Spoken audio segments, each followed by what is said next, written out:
дар маросими ифтитоҳи мусобиқаҳои варзишӣ байни донишҷӯёни муассисаҳои таҳсилоти олии ҳудуди ноҳияи Фирдавсӣ ки дар толори варзиши донишгоҳи давлатии тиҷорати Тоҷикистон сурат гирифт, намоядагони бахши кор бо ҷавонон ва варзиши ноҳияи Фирдавсӣ, мураббиёну доварон иштирок ва суханронӣ намуданд. Қабл аз шурӯъи бозиҳо дар фазои тантанавӣ суруди миллии кишвар садо дод.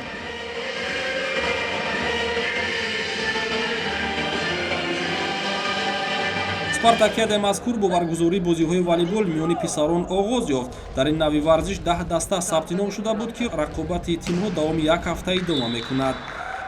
мақсади асосии баргузории мусобиқаҳои мазкур пеш аз ҳама мо шумо дар зеҳнияти ҳар як ҷавони имрӯза, дар зеҳнияти ҳар як донишҷӯ, хонанда, дилхоҳ бедор намудани ҳисси худшиносии худогоҳӣ, варзиш чун қосиди сулҳ аст, варзиш чун ҷисми солим аст, машғул шудан ёки ҷалб намудани ҷавонон ба дилхоҳ намудҳои варзиш роҳандозӣ карда мешавад.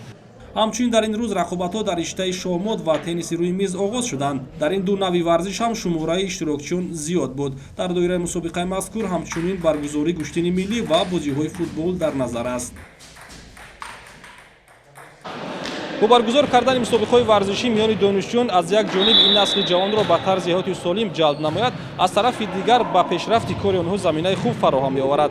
ҳамзамон таҷрибаи варзишии онҳо зиёд мегардад ва тибқи иттилои масъулин беҳтаринҳои ин мусобиқа имкони иштирок карданро дар спартакиадаи шаҳрӣ пайдо менамоянд. Шералӣ Қурбонзода, Маҳрам Михол, махсус барои барномаи Иттилоқии хабар.